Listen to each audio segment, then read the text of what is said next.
It is time, ladies and gentlemen, for a match of epic proportions as we get into our second semifinal here for WCS Fall. And it is. I mean, we've got the story. Everything is set. One man meant to be unstoppable. Can he be defeated by our Blue Protoss in the Northwest, representing the United States of America? He is Neeb. Sends out a very early probe here. Most likely, love it, mate. I love it. Most likely just to block the hatchery here by Serral. I kind of like that. Drogo has been doing that a lot over the last few months. We'll talk more about it soon. Of course, over here in the right bottom side, you're looking at the main base of the reigning world champion of Starcraft 2. It is the one and only Serral. Want to talk about PvZ stuff immediately, Nate. I really love this matchup, man. Like, I look at that pre-game graphic, and like, they don't look like each other, but in a way they sort of do as well, right? Because they've got the same posture, the same look out of their eyes. They're both lanky characters. Yeah, and obviously, you know, Neeb is the absolute star when it comes to non-Korean StarCraft of 2017. Serral, of course, the absolute star of, well, StarCraft in general in 2018. So for me, this really kind of feels like the foreign El Clasico, you know, like Barcelona versus Real Madrid, the Jets versus the Giants, Neeb versus Serral. This is really what gets me going. I really love seeing these two go up against each other. And even though Serral has been doing very well against Neeb, I generally believe him when he says, like, Neeb is actually maybe the most difficult to defeat, because the games in the past have been incredibly close between them. And even the most recent time in Kiev, the score was 1-1. I said this before on the desk, but Neeb was absolutely winning Thunderbird.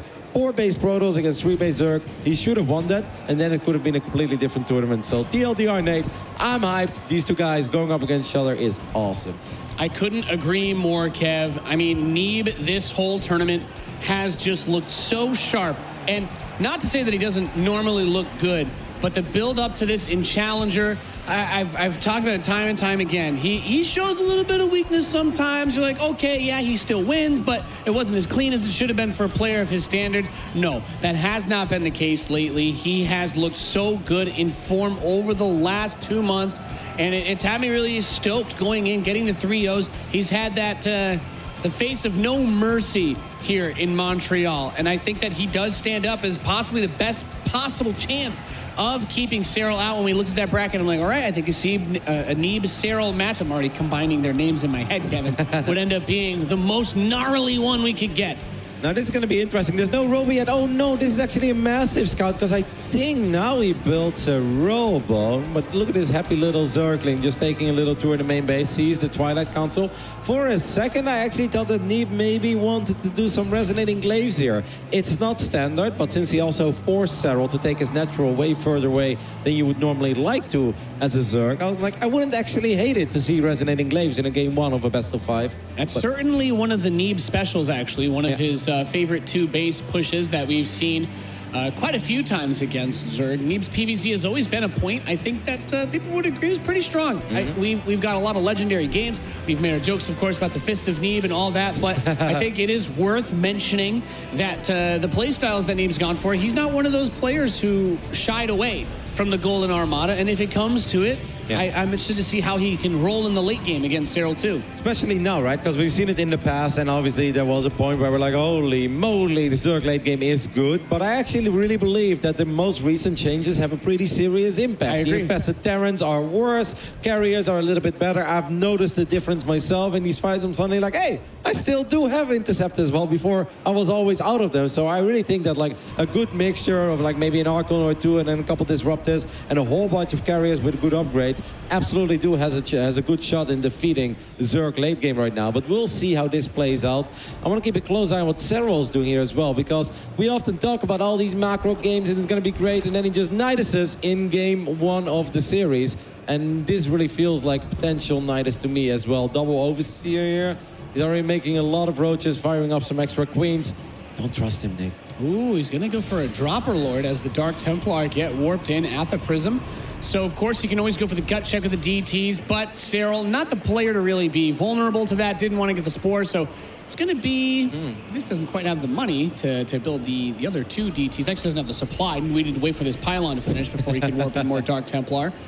These links are a little bit late, obviously, in an ideal world. Oh, is he going to go for the drop a Lord play? This kind of stuff is super annoying, actually, Nate, because you're just busy warping in Dark Templars on the other side of the map, so you can't warp in anything in your main base. Obviously, maybe you can a little bit lock in something. You can warp in a Zealot or a 2, but this kind of stuff is annoying to deal with. It does seem like Neeb's gates were ready. He's going to go for a couple of adepts. Oh, careful, though, with the Prism. He can't do anything with it. There are too many roaches already waiting for those Archons. The adepts do prevent that Overlord from dropping the lanes and killing much of anything. Just nibbled away a little bit of health on that pylon. A Forge is going to start. Of course, those links can also just run through the base and get scouting information too, Kev. I hope that Neeb is paying attention now, that he's not too distracted by this link drop, because the Queens are still looking for that Warp Prism. There is a Spire, Nate, that's already almost halfway done. This is something that Serral is a massive fan of. There is an Observer flying around, probably looking for it. Did the Observer see it?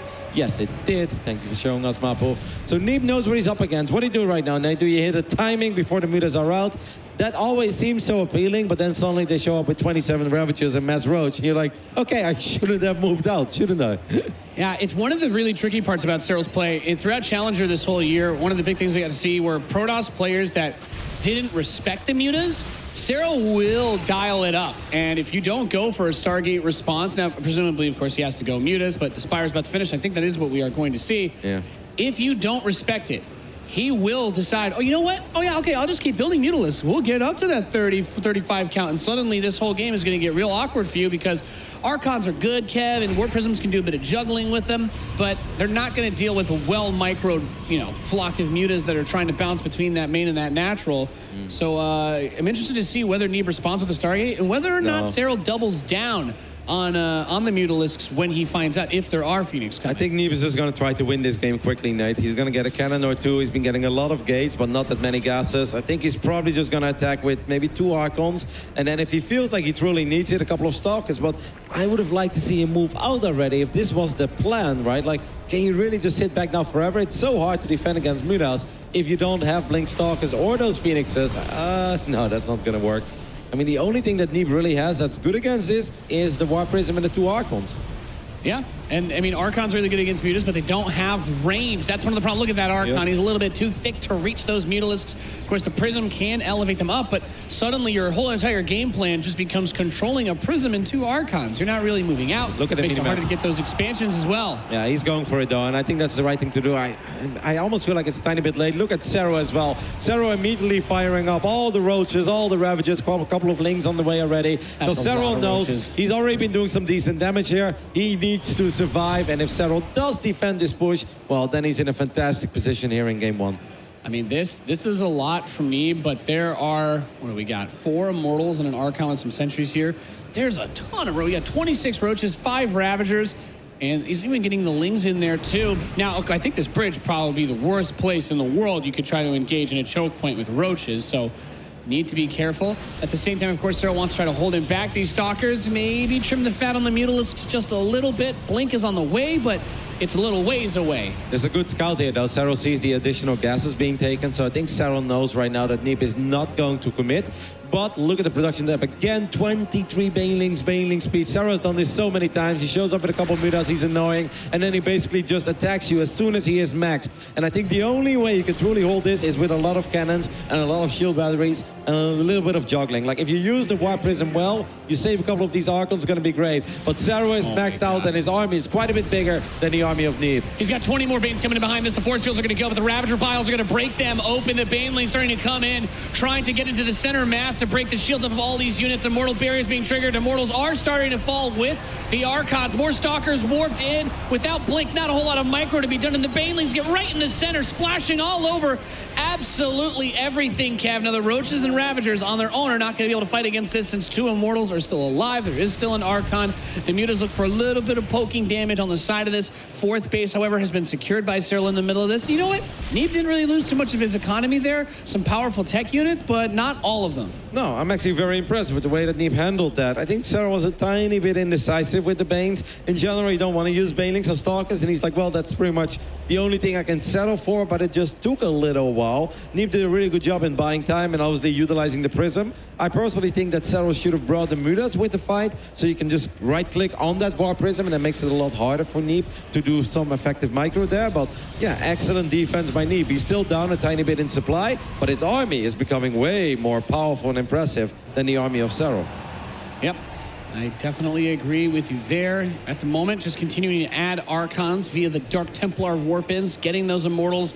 And it's the same composition out of Serral. He's just trying to use large numbers, running by towards that natural expansion. Takes a little bit of a poke. The Stalkers are here. Kind of surprised he doesn't try to force it too much there, but I think he realizes he is at risk of overextending if he throws away 2 armies like this. Yeah, he's getting +2 as well. It's halfway done, but Neeb is already getting +2 for the potential next fight. It's definitely not going to be ready yet for Serral. Serral's got a lot, and those links are going to be very, very problematic for the Stalkers if the Archons disappear. But how quickly can you make 4 Archons disappear? Not that quickly. Archons are pretty strong units, yes. Quite a few shields in the 300 range. Mutas are poking in the main to force some warpins and distract right as Serral tries to make this front push. Uses the Corrosive Bile to break the force fields. We do have one who softened up. Archon in the front is going to get popped. Second one trying to soak up. Good split so far from Neeb. Talking about exactly what you had mentioned is just that those Banelings not crazy effective against the Stalkers. But if this army eventually gets boiled down to only Stalkers, then it does become a problem. You need to make sure that you keep the Immortals alive to anchor. And honestly, 1 or 2 of the Archons so that the Zerglings don't just flood and surround everything too, as Serral has put in quite a few. But you can see based on the units lost time, he hasn't gone for a very complicated army, Rotterdam. No, he's just gone for a big one. Yep. But he is getting up to Hive. He already has +2 melee now, so he can get Adrenal Glands as well. That's obviously going to make his army a little bit more powerful. Could get a couple of Vipers here, actually, because there's no Templar Archives, right? Like, he's only getting these Archons from Dark Templars. Yeah. So imagine if you land an Abductor or 2 on these Archons or Immortals. That'd be very, very annoying to deal with. You know, I think it says enough about the fact that Neeb has not been able to do anything on the other side of the map. That doesn't feel like Neeb. Isn't Neeb supposed to be that super annoying Protoss play that always has Zealots here, a Dark Templar there, a War Prism showing up in the main? Neeb is defending all right, don't get me wrong. I actually think he's doing a really good job, but there hasn't really been any offense by Neeb in the last 5 minutes. No, I mean, he's been stuck on the defense, right? The whole entire time. We haven't seen him be able to slip any Zealots out or DTs to the expansions of Serral. And to your point as well, not having the Templar Archives, the tech's been very limited. Banelings are just going to try to crash over. Now, keep in mind, those are +2 Banelings, so one tap and those probes, if they're able to get there, only one needs to connect, and it does! 20 probes blown up by Serral. These Stalkers are trying to hold the door against some Zerglings running by at the same time, almost losing one of them there, but oh, this army is so big for Serral, trying to crash in. On top of this, lots of Banelings coming in. Stalkers trying to blink back, but that is going to expose the Immortals and the Archons. Another Archon is going to be added in this. That Prism desperately trying to get some good micro, and we still have a couple of the Immortals. And as long as this army can stand strong after the Banelings are gone, the Ravagers themselves are quite squishy. I think Neeb is all in at this point, Nate. He tried to get a fort base multiple times. It kept getting cancelled by Serral. Now he also lost a whole bunch of workers. I think Neeb had enough of this game. He's going to try to win with the units that he has. These first two Archons actually did a pretty good job in soaking up a lot of units, but it doesn't really matter what Serral loses. He always seems to be maxed out, and that is an absolutely ridiculous amount of Banelings. Yeah, the Warp Prism did try to go for a reinforcement warp in, but Biles immediately forced it to move. GG is called, and Serral takes game number 1 against Neeb, completely dismantling this opener from the American Protoss. I almost feel like we're watching like some sort of a Dragon Ball Z episode where Serral is like one of these evil, I don't know, final bosses or something that has a superpower that's like, I'm going to take away one of your abilities and you can't use it anymore. And Neeb's like, oh no, I can't attack anymore. And Serral's like, yeah, the only thing you can do is defend, because that is so not like Neeb, right? Neeb is supposed to always be there. He's supposed to be so annoying to play against. He always has 2 adepts, an Oracle. I know he didn't have Stargate here at first, but there's supposed to be DTs, Zealots, Prisms, anything on the other side of the map. To not see a single unit cross the halfway point of the map for like 5 minutes straight, that's so not like Neeb. But that also goes to show how incredibly freaking good Serral is. Because that's not because Neeb suddenly forgot how to play PvZ. It's just that Serral is so in his face, keeps him so busy, that he does not allow Neeb to play his own builds. Yeah, and Neeb, a player that likes that Warp Prism a lot, not able to make use of it due to Mutalisk pressure from Serral. And to what you pointed out at the start of that game, the Zergling got in and saw that really fast Twilight Council. So Neeb probably wasn't feeling very comfortable with the idea of trying to go for one of his classic 2-base adept pushes. And I don't know if that was his plan. I mean, it could have been, it's right? off the table when it gets scouted. But it felt a bit awkward as well, because that Dark Shrine definitely wasn't immediate, and then when he had that Warp Prism on the other side of the map, he warped in like one Archon, and then like the second Archon. It just felt a bit off, right? Normally, that phase in the game is supposed to be a little bit smoother. No, obviously no man overboard just yet. We know that Neeb is an absolute veteran of StarCraft right now. He's been here time and time again. He knows what it takes to bring a series back, but I must say that is the kind of game where it's not just that you can really pinpoint like, okay, this is where it went wrong or that's where it went wrong. It just kind of feel like almost everything went wrong for Neeb. He was only defending and then eventually just ran out of steam. Could not get a fourth base up. Tried like 3 or 4 times, I believe it was, and then he's just like, yeah, whatever, I'll just attack and I guess I can't win anymore. Well, despite how well Neeb played in this tournament, he did say that it would be a good result for him if he could just get to Serral and lose. Can he prove himself wrong? We're loaded in to Acropolis in the bottom right. He is the blue Protoss player. He is Neeb. This is so funny, Nate. Because I think back of the last time that these two played against each other in WCS, and they had a game on Acropolis, and guess what this man did? The exact same thing as he's doing right now. We'll talk about that soon. Representing Ants, it is the world champion of StarCraft 2, Serral.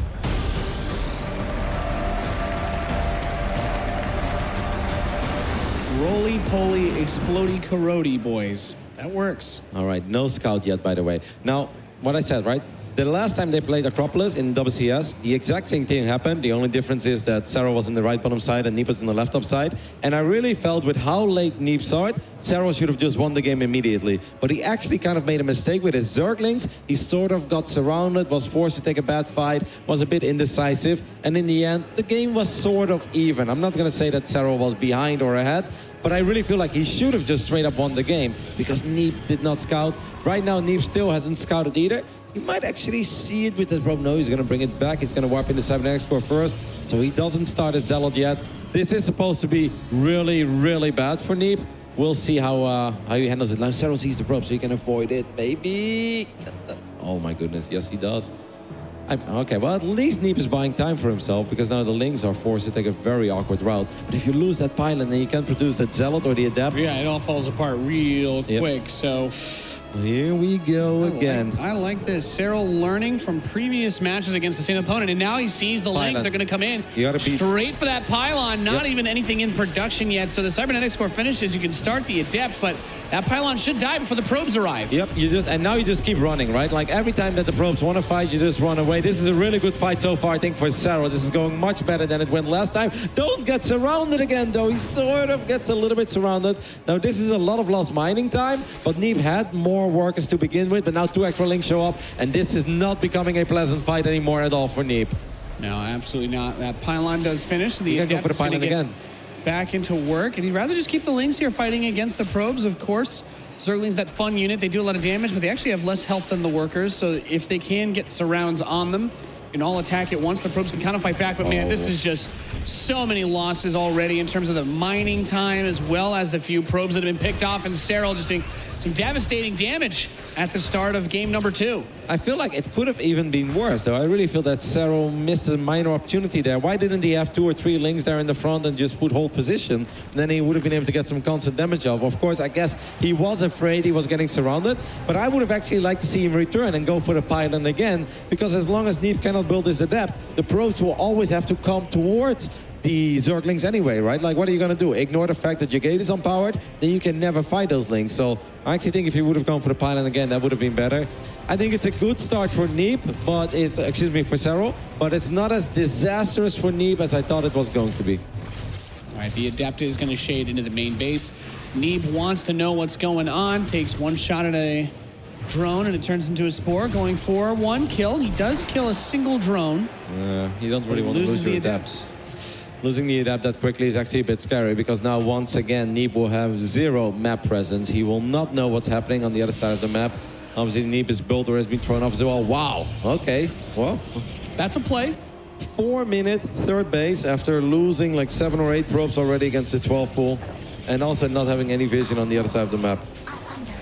Do Do you think he's just hoping that Serral doesn't attack him? Seems like a bold move. Yeah, that's pretty much it. But now there's 12 Zerglings on the way, and I don't think you can keep the Nexus alive, Nate. Right. Yeah, that's going to be tricky. Ling speed is coming in too. So what does he have? Just a Stalker and 2 sentries now? That's... He is going to have to give up that Nexus. Yeah. I don't believe you can ever keep that alive. Warp Gate's not even done yet, so his next unit is still going to be a little ways away. You got to be very careful with the sentries as well, because if the sentries are on the other side of the wall, and look how good Serral is. He just like knows there is a scout coming, and he just keeps avoiding the scouts even. Who hides his units from a hallucinated phoenix in the middle of the map, Nate? The world champion, Kevin Fatu.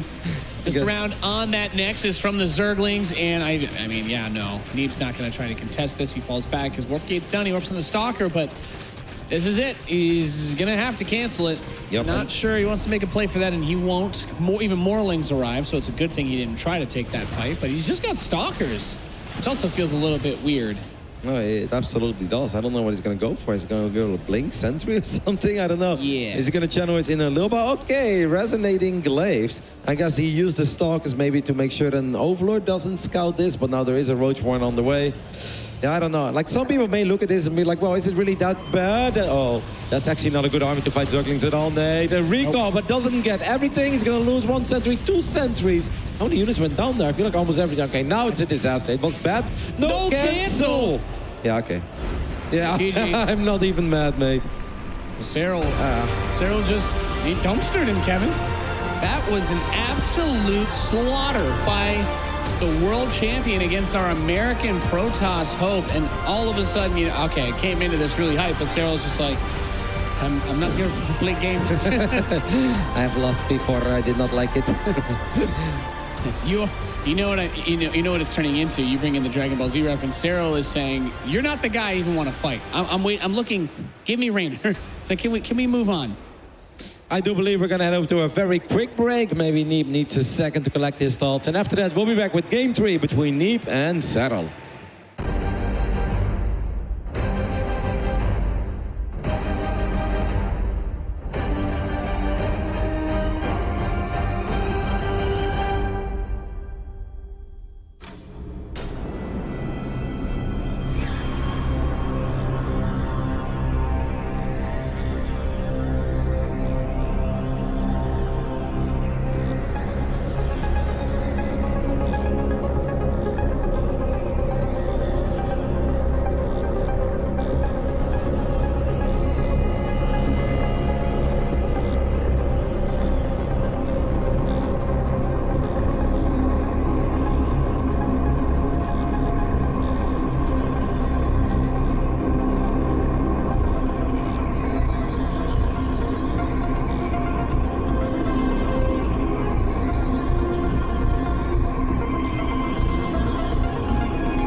Welcome back, ladies and gentlemen, to the Starcraft 2 World Championship Series. I'm Nathaniel, joined by Rotterdam, and we are getting ready for game number 3 of our second semifinal here in WCS Fall to find out who's going to face off against Raynor in the grand finals. Currently trailing 0-2 is the American Protoss, Neeb, who has struggled against some aggression from Serral, bringing it to him every game. Neeb has not been allowed to play out any of his game plans, Kev. Absolutely not. I mean, game 1, maybe a tiny bit in the beginning with his Archon drop, but that didn't feel smooth. He already felt threw off a little bit, maybe by the Zerglings in his main base. He was distracted and stuff, but it really hasn't been his series at all. Nate, I do still want to point out, by the way, that Serral at the moment is on an absolute warpath. He's 12-0 in this tournament, okay? He hasn't dropped a single freaking map.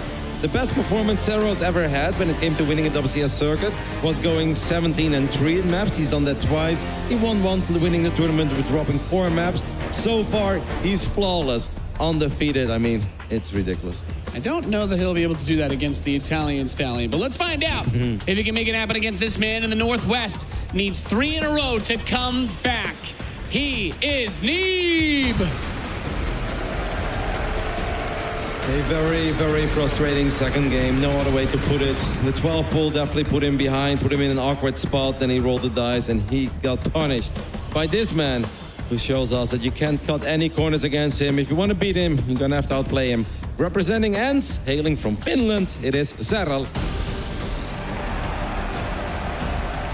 Some loud cheers coming out of the crowd. You guys have been awesome. I love that sign. Serral, please take a sabbatical. Why don't you go get a nice cabin on the property your country gave you because you're so good at video games and let somebody else win a title for once at one of these big offline events? How does that sound? You know, they always tell me that I look tired, but we should always tell Serral that he looks tired. Like, take a break, man. Like, aren't you tired of winning all these events? Don't you want to spend some of that money at the beach? Get yourself a little bungalow, enjoy the sunshine. What is it good for Serral if all you do is ever win? And you say, like, you don't think he's going to be able to do it against Raynor if he makes it into that grand final with a 3-0 victory here. But didn't he just 4-0 him in Challenger, or was that a 3-0 in the grand finals? It was either 3 or 4-0. I don't know what you guys played. He dominated him, but I do feel, I don't know. I think Raynor, as far as players that we've hyped to this level. Oh, of course. He's the only guy that could. No, absolutely. And he's done it multiple times. Raynor is absolutely fantastic. But I do feel that Serral, in a way, he almost gets angry. And I feel like even a bad Serral, an out-of-shape Serral, is still incredibly good. But I think right now he's not just good. I really feel that he's like in God mode again or something. Like, you know, a couple of tournaments he showed up and he's still pretty much the best player that goes out there. But he has a couple of holes and maybe he's not as focused, maybe he's not as sharp. You know, ever since GSL vs. the World, I feel like right after he lost at Aces ROG, I really feel like he took a hard look in the mirror and he's like, hey, I've actually just like not won the last 2 tournaments in a row. This is pretty insane. I'm going to start winning again. I feel like, I mean, leveling up while you're already at the top sounds weird and hard, but I feel like he's on another level again, Nate. It just goes to show when you have a player like Neeb, who I thought, you know, I would have said, yeah, he's bulldozing his way through Montreal up to the point where he hit Serral, and it's like, as good as he looked, as sharp as he was, as many good players as he absolutely dumpstered himself, he's going full speed, tons of momentum, straight into Serral, and it's like hitting. I don't even know. He doesn't look like Neeb, but this is not because of Neeb. It's because of Serral. Serral just does this to his opponents, and it's really hard to put it in the right words because I know that a lot of people will be looking at it like, oh, Neeb is playing poor, Neeb does X wrong, Z wrong. But if he wasn't playing these games against Serral, he'd be able to play his own game. He would look 10 times better the way he always does because we know how freaking good Neeb is, but Serral is just magical, man. No, he really is. He really has this special power to make, I mean, even a guy like Neeb himself said in his interview where he says, well, I have to play against Serral, so no matter how well I play, I know that this is probably going to be the end, and I'm already happy. He said he's happy with this tournament result. This is the best he could have asked for, and as weird as that might sound, when you have to play Serral, usually is the best result you're going to be able to get. Yeah, he said all the way up to hitting him. He said it before in the main stage, right? He's like, well, I'll probably make it to the semifinals, and if I then lose against Serral, that would be sort of okay. And that's, of course, a weird mindset, but Yeah, I mean, these guys, this is not the first rodeo. It's not the first time they go up against the Finnish phenom. But let's hope that Neeb gets a little bit of momentum, Nate. We're not going to talk him out of it. He's opening up with Stargate this time. We have seen Serral, I don't want to say crumble, but struggle a little bit against some of these Oracle builds from Stats. Now, of course, when Stats does it, the execution is next level. But Neeb is very, very good too. So let's see if Neeb can find some economic damage with these Oracles and maybe just frustrate Serral a little bit. Because so far, it's going way too smooth. It's going way too easy. Yeah, I do really like that Neeb is switching it up. I think trying a few different things has got to be the way, getting into some sort of comfortable rhythm. And the Stargate is going to afford you a little bit of that, right? Serral, we talk about how he likes to map control, be aggressive, be out on the map. Well, you know what? You want to get a third base? Oracles are going to be able to help you do that against Zerglings if you don't throw them away, if you don't lose them. That first initial poke doesn't do too much. Really nice Spore Crawler placement. The drones just go to the right side, so no kills there. But the 3 Oracles, that's kind of been a big conversation in PvZ, right? Over the last month, a lot of Protoss players, Stats, great person to bring up for this. The Oracle retention was a huge part of that, for being able to use the stasis traps during the fights, but also being able to have 3 Oracles gives you a tremendous amount of stopping power, even against Roaches if they try to make a play on your third. Yep, it's safe, but at the same time, it's super good because you have so much presence on the other side of the map. You're always going to be able to scout, and it's a frustrating style to go up against as a Zerg. You don't want to make too many mistakes. The first queen goes down, and that was the queen, Nate, with the most energy. So now this second queen is going to go down as well. Queen number 3 does get at least 1 kill on the Oracle, but should not be able to get the second one. That's awesome. I think I'm okay with this for Neeb. That's a pretty good pick. He loses the Oracle, but he gets those 2 queens, gets a few drones. I feel like even if it's not the craziest pickoff, I think from Neeb's perspective, he might be like, this is about as much as I could ask for against Serral. Yeah. And I'm hoping that it gives him a little bit of a confidence boost in this match, because it is one of the concerns that I do have. Charge starts up, but also that Spire, Roddy. Yeah, that's a fast Spire. I don't know if I would expect that if I was Neeb. I haven't really seen Serral go for Spires, actually, against his opening too many times. I've seen him play a lot of Spire, obviously, after the Roaches in more traditional games, but against this one, I haven't seen it that often. Curious to see how it plays out. Serral's already banking quite a bit of minerals, but obviously he's waiting for that Spire to finish up. If Neeb moves out now, and Warp Prism is on the way, it's going to take a little while, but that would be sweet because he's going to force out a lot of units that Serral does not want to make. But obviously then Neeb needs to make damn sure that he doesn't just throw away his army, because Roaches and Lynx can do very well against small Protoss forces. I got a little nervous as Mappa was showing us that wall. It kind of might look like it might have been a little bit of a Roddy zealot over there, Kev. That makes me, I'm sweating a little. Okay, that Prism coming with charge gives a lot of opportunity. Some Lings are going to make their way over here, though. Going to force a Warp in of Zealots to defend against this, but loses 5 probes immediately. It's so good what Serral does there, because he forces a defensive Warp in, which means that the push is going to be delayed, and he just gets 5 probe, and he gets out of there with the Zerglings as well. Now the Mutas are already on the way, and has Neeb seen that Spire? As far as I know, he is completely unaware. Nope, he has no idea it's there. 10 meters are going to come out. Maybe it's a good thing he didn't commit, because if he didn't warp in, I don't think he can. I don't think he has any Archons with that army. Nope. Not really much anti-air, so I guess he could have lost the Immortals and the Sentries pretty quickly. He got caught off guard. The Hydra then, though. I wonder if that's for Lurkers later on. Oh, no. Okay, well, he knows about the Mutas now, so they're going to get the Oracle. Tags the Revelation on the weak one. And the other Oracle should not really be able to get away, so you may as well just throw it in there and see what else you can find. All right. I love that Serral turns around away from it, too. He's like, well, I know. He's like, you have conceded your Oracle. I will go harass you now. There it is, by the way. Straight Lurker then. I was about to say, like, Hydras would feel a tiny bit odd here if it's just Hydras, especially with Storm on the way already. So look at Serral. 16 drones, a couple of upgrades, a Lurker then, an Infestation Pit, while he's harassing with Mutas and also making damn sure that Neeb is staying on 3 bases. Nate, we were talking about Neeb being able to play his game, pushing the pace a little bit. It's not happening. This is once again Serral's space. No, Serral has taken control of the game yet again. These Mutas have done a tremendous amount of damage. 81 drones to 51 probes, and Big Daddy Archon is out, but you lost 20 workers. He starts a second Stargate, but as you already pointed out, Roddy, the transition into the Lurkers has already begun. You know what I would do right now if I was Neeb? I'd be like, you know what? I'm never going to attack, and I'm just going to turtle up to carry it. I'm going to stay in this game as long as I can, and I hope you take the absolute worst fight ever or something. Well, obviously, I really don't know. I'm always like trying to find out a way, like what could go well for Neeb. Now, obviously, if he gets amazing storms and the Archons survive and the Immortals can get on top of Lurkers, stuff like that, I don't want to count him out yet, but it's looking really dark, Nate. He's outnumbered, he's outmined, he's down in bases, he's down in vision by a lot. He has no idea what he's playing against, and to be quite honest, I'm actually quite confused about the second Stargate and stuff right now. Like, does he think he's playing against 1,000,000 Mutas or something? Like, I have no idea.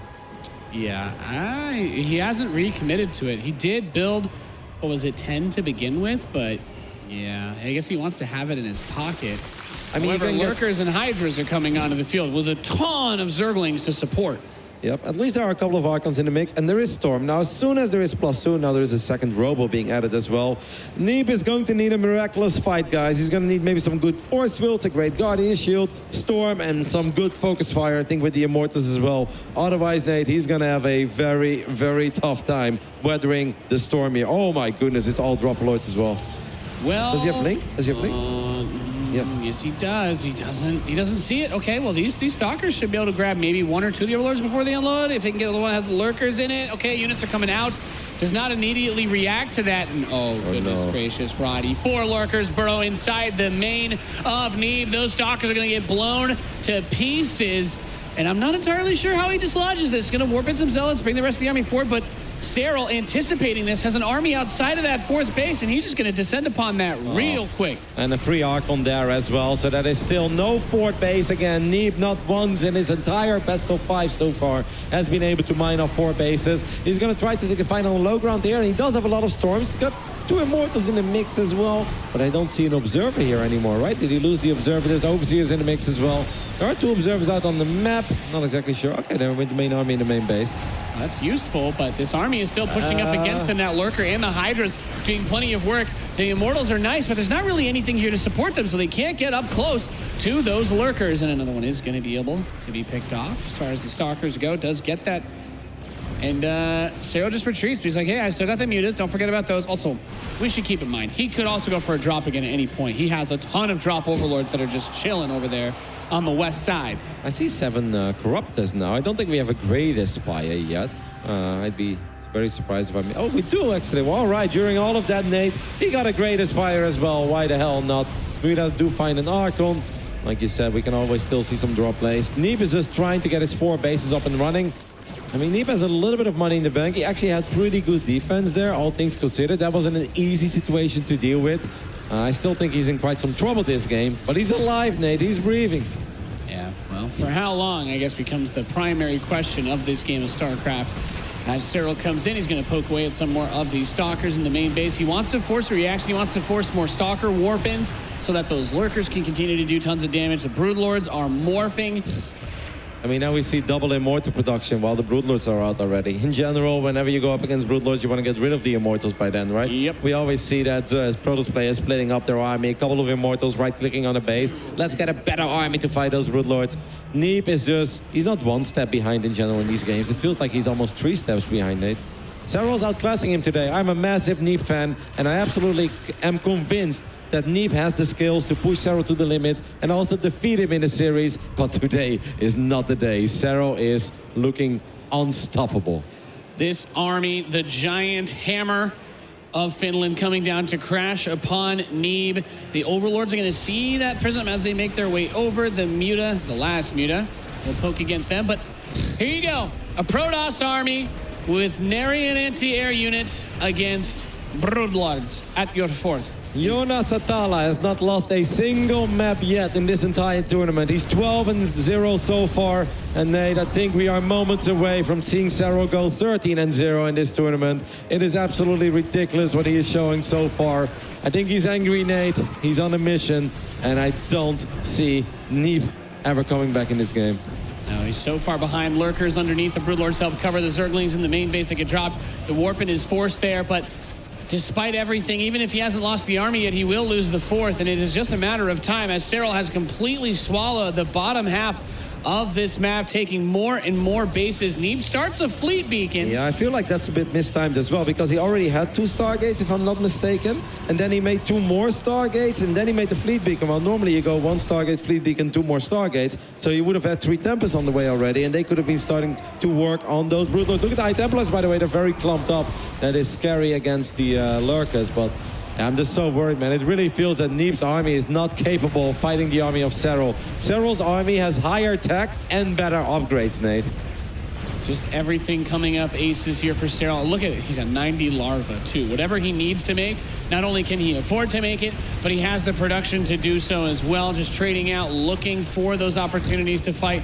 And nothing to contest these Broodlords still. So, yeah, he's going to try and get that air up. 3 Tempests are on the way. But there's a significant period of time now before that is available. And during that period of time, Neeb is just bleeding out. He's blinking forward into a couple lurkers, Nate, and Broodlords that are near untouchable terrain there as well. The Immortals, you guys can see why I said you don't really want to have Immortals against Broodlords. They just become very derpy. They start running around. They're kind of useless here. The Tempests are on the way, but they should have been here already, Nate. Neeb had the resources to get him out a little bit quicker, and he absolutely had the time to get that fleet beacon up quicker as well. Maybe it was just a mistake. He does still have that fort base on the right top side, but he's losing a third, and most likely he's going to lose the fort as well. It is looking very, very grim for the American Protoss. Yeah, Tempests are going to come out and start to blast away at the Broodlords. This is really the last-ditch effort that Neeb can make, and it will all be for these Broodlords. Serral has 4,000 minerals, 3,000 gas. He has so much in the bank. Once this army is dead, he's going to have another one. GG, Serral takes the 3-0, eliminating Neeb and moving on to the grand finals of WCS Fall. That was a pretty flawless victory, if you ask me, Nate. That was very, very convincing. In the past, Neeb has really pushed Serral to the limit. Even if the scoreline often said 3-0 or 3-1, those games were often very, very close. This time it just wasn't close. Serral simply a little too good. Serral makes it to the grand finals of this WCS circuit without dropping a map. That's unbelievable. Let's hear from the man himself as he's on stage with Cloaken. Thanks so much, Kev. That's right. I'm here with Serral. Serral, 13-0 in this tournament. That was an incredible series against Neeb. Last time we spoke, you said he was probably the opponent you were fearing the most to get to the furthest point in this tournament. Did that go better than you expected? Yeah, for sure.